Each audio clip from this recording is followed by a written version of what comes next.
జగన్ గారు ఏదైతే ఒక పర్యటన కృష్ణా జిల్లా పర్యటన జరిగిందో ఆ కృష్ణా జిల్లా పర్యటన గురించి మ్యాక్సిమం రాష్ట్ర ప్రజలందరూ మాట్లాడుకుంటున్నారండి. దానిపైన చర్చ. అది సక్సెస్ అయిందా ఫెయిల్ అయిందా అర్థమైందా మీకు?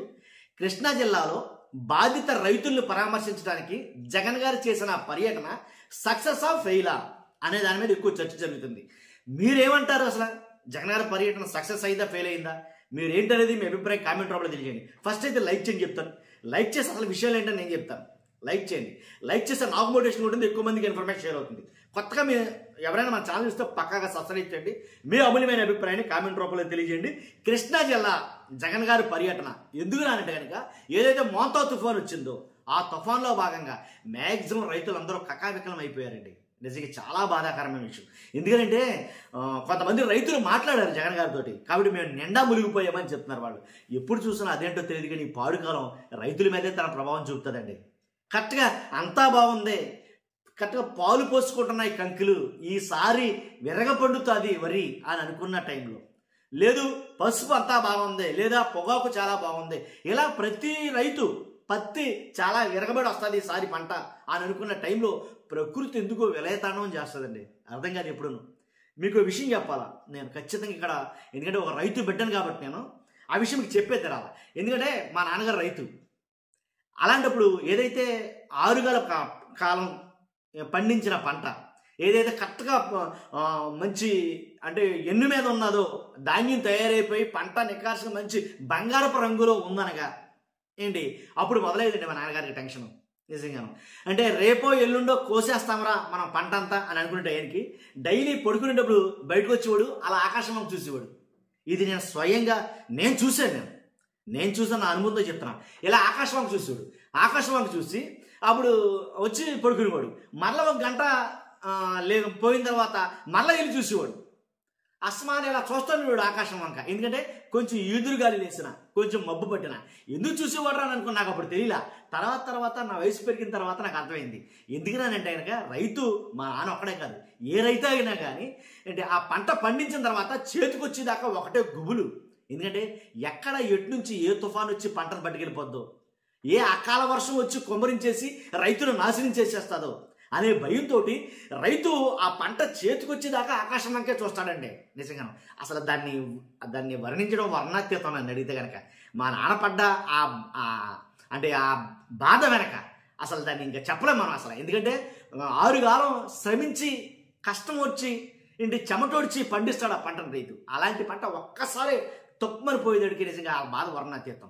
అయితే రైతులతో జగన్ మాట్లాడుతున్నప్పుడు మాత్రం ఇదే చెప్పారండి వాళ్ళు. ఏంటంటే మొత్తం మేము నాశనం అయిపోయాం, వాళ్ళు ఏదో సర్వే చేశామంటున్నారు, పైన హెలికాప్టర్లు ఏమో చంద్రబాబు నాయుడు గారు వెళ్ళారు, కింద రోడ్లు పెంచేమో అధికారులు వెళ్ళిపోయారు, చేలో మాత్రం మేము ఇలా మిగిలిపోయాం అనేది మాట్లాడుతున్నారు వాళ్ళు. కాబట్టి మీ హయాంలో అలా లేదయ్యా. జగన్మోహన్ రెడ్డి గారిని చాలామంది రైతులు నేను విన్నాను.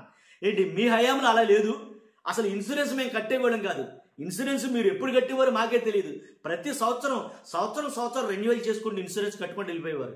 ఎలాంటిది ఏదన్నా వచ్చినప్పుడు మేము ధీమాగా ఉండేవాళ్ళం. ఖచ్చితంగా మేము చాలా ధీమాగా ఉండేవాళ్ళం. పోతే అవసరమైతే ఇన్సూరెన్స్ వచ్చేస్తుంది మనకి, జగన్ గారు కట్టేసా ఉంటారు ఈ పాటికి అని ధీమాగా ఉండేవాళ్ళం.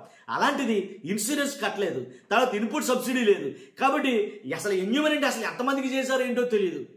1 కాదు 2 కాదు, చాలా బాధలో కష్టాలు అయితే కనుక రైతు అయితే కనుక ఉన్నాడు. అలాంటప్పుడు పరామర్శకి వెళ్ళిన ఆ పర్యటన ఏంటి, జగన్ గారు తాడేపల్లి నుంచి స్టార్ట్ అయిన కాన్వాయ్ అంటే 9:20కో 8:20కో సబ్జెక్ట్ కరెక్షన్ కరెక్ట్గా ఐడియా లేదు, ఇది 8:20కో 9:20కో ఆయన బయలుదేరారు తాడేపల్లి నుంచి. ఆయన బయలుదేరిన కాన్వాయ్ బయలుదేరిన తర్వాత కొన్ని గంటల పాటు పడుతుందండి. జగన్ గారి పర్యటన అంటేనే చాలా డిలే అవుతుంది. ఎందుకంటే జనాలు ఒకళ్ళ మీద ఒకళ్ళు తండాలుగా వచ్చి పడిపోతారండి.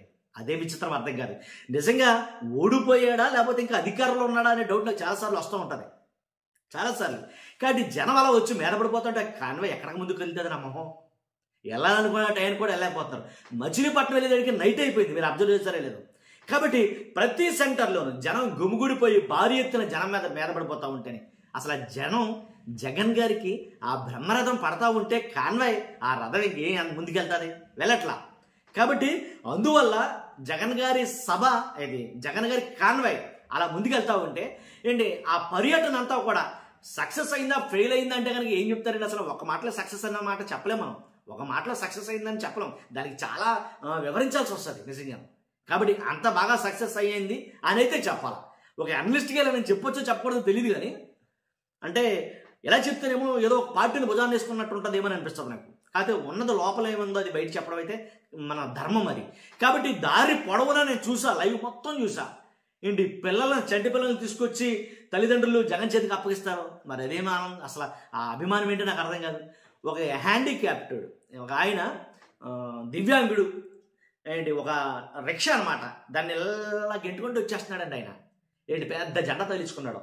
అసలు తెలుసో తెలీదు ఈ టైంలో అంత అభిమానం ఉన్నా బయటకు చూపిస్తే లేనిపోయిన ప్రమాదాలు, అలాంటి పరిస్థితుల్లో కూడా తన అభిమానాన్ని ఆ రకంగా చాటుకోవడం మండు టెంట్లో కూడా ఇది ఎవరికి సాధ్యపడదేమో నాకు తెలిసి. అది ఒక జగన్మోహన్ రెడ్డి గారికి అభిమానులకే సాధ్యమేమో అది అని అనిపించింది నాకు నిజంగా. అంతేకాదు దారి పొడవున జనంతో పాటు పురుషులు మహిళలు అయితే ఆరతలు ఇచ్చారు, కొంతమంది పూలు జిమ్మారు, పూల వర్షం కురిపించారు, సాలువాలు కప్పారు. ఒకటి కాదు రెండు కాదు, నిజంగా నా భూతో నా భవిష్యత్ అనే పదం కరెక్ట్గా వర్తిస్తుందేమో దీనికని నాకు అనిపించింది నిజంగా కూడా. కాబట్టి సక్సెస్ అయిందా ఫెయిల్ అయిందంటే కనుక సక్సెస్ అయిందని చెప్తాను నేను, ఇది నా అభిప్రాయం. తర్వాత ఇంకోటి ఏంటంటే ఆ రెండు లేకుండా పోతే ఇంకా బాగుండిపోనేమో. ఏదైతే అపశృతి చిన్నది అంటే ఒక కారుకి ఒక కారు గుద్దుకోవడం, తర్వాత రెండోది కేసులు. జగన్ గారి సభ సక్సెస్, అది జగన్ గారి పర్యటన సక్సెస్ అయిందనే కారణంగానే కేసులు పెట్టారా ఏంటని వైసీపీ వాళ్ళు ఆరోపిస్తున్నారు. ఎవరో కైలే అనిల్ కుమార్ గారు అనుకుంటా మాజీ ఎమ్మెల్యే, ఆయన పైన కేసు పెట్టారు. తర్వాత డ్రోన్ కెమెరాలు వాడారు పోలీసులు. ఎందుకు వాడారు అంటే కనుక ఎవరైతే ఏంటి ఇబ్బందులకు కానీ అసాంఘిక కార్యకలాపాలు కానీ పాల్పడతారేమో వాడి ఉంటారు. కానీ అవి ఇప్పుడు ఆ ఫుటేజ్లు కేసులు పెట్టడానికి బాగా ఉపయోగిస్తున్నారు అని అయితే మాట్లాడుతున్నారు. చూడాలి అది ఎంతవరకు వాస్తవం నిజం అనేది. ప్రస్తుతానికి అయితే కనుక ఏదైతే పోలీసుల్ని ఎదిరించాడు అంటే అనే పోలీసుల విధులకు ఆటంకం కలిగించాడనే ఉద్దేశంతో మాజీ ఎమ్మెల్యే కైలే అనిల్ కుమార్ గారి పైన ఇంకా కొంతమంది మీద కేసులు పెడుతున్నారు.